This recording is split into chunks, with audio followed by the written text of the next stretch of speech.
For the fifth straight month, the U.S. economy lost jobs, 324,000 so far this year. A meltdown in the mortgage industry. This is the biggest point drop that's ever been seen in a day. The worst financial collapse since the Great Depression. This is cataclysmic. American workers were laid off in numbers not seen in over 3 decades. Whoever wins in November is going to come into office in January facing a deep recession, facing trillions of new liabilities. This is a once-in-a-half-century, probably once-in-a-century type of event. Today, I say to you that the challenges we face are real. They are serious and they are many. They will not be met easily or in a short span of time. But know this, America, they will be met. On the day Barack Obama took office, America had already lost 4.4 million jobs.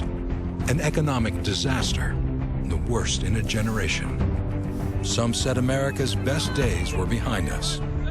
But like America, he dug deep, fought back, and never lost faith in our ability to meet the challenge. The president's stimulus plan saved up to 4.2 million jobs, including teachers, construction workers, police and firefighters working to build a stronger America. And when a flagship of the American economy was going down, his auto rescue forced companies and workers to retool and restructure, saving 1.1 million jobs. Today, for the first time since 2004, all 3 U.S. automakers are operating at a profit. Don't bet against the American worker. And now, instead of losing jobs, we're gaining them. The first increase in manufacturing jobs in a decade.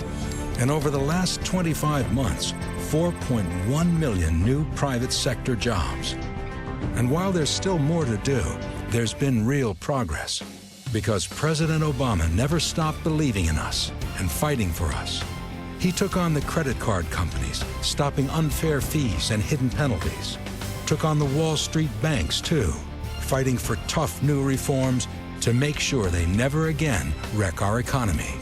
He passed historic health reform, and now insurance companies can't deny children coverage for pre-existing conditions. Seniors pay less for prescriptions. Contraception coverage guaranteed. And by 2016, 32 million more Americans will finally have health coverage. Wind and solar power has doubled, but that's not all. Middle-class taxes at historic lows. College loans more affordable and easier to repay. Equal pay for women protected by an historic new law. Don't ask, don't tell. History. Hard work. Determination.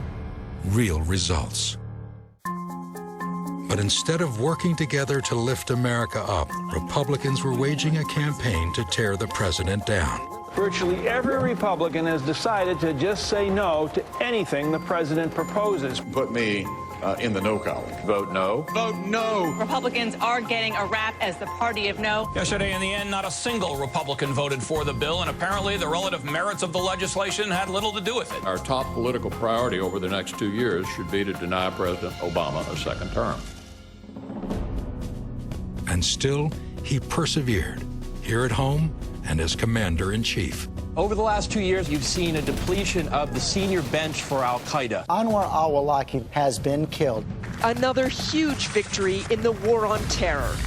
And then there was the victory no one saw coming. As an NBC News special report. This is CNN Breaking News.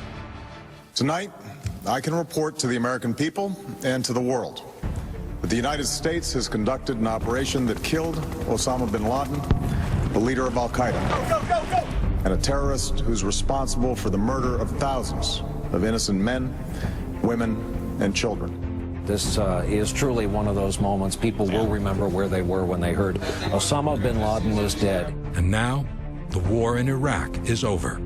For nearly 9 years, our nation has been at war in Iraq. So as your commander-in-chief, and on behalf of a grateful nation, I'm proud to finally say these 2 words: welcome home. A promise kept by a president who understands America's promise, who understands America's greatness comes from a strong, secure middle class. That's the America President Obama believes in. And that's what he's fighting for every day.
This is a make-or-break moment for the middle class and for all those who are fighting to get into the middle class.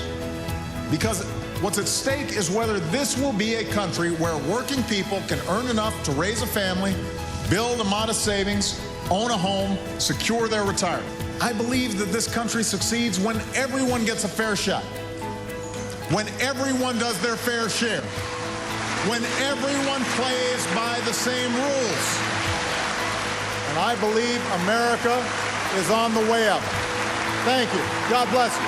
God bless the United States of America.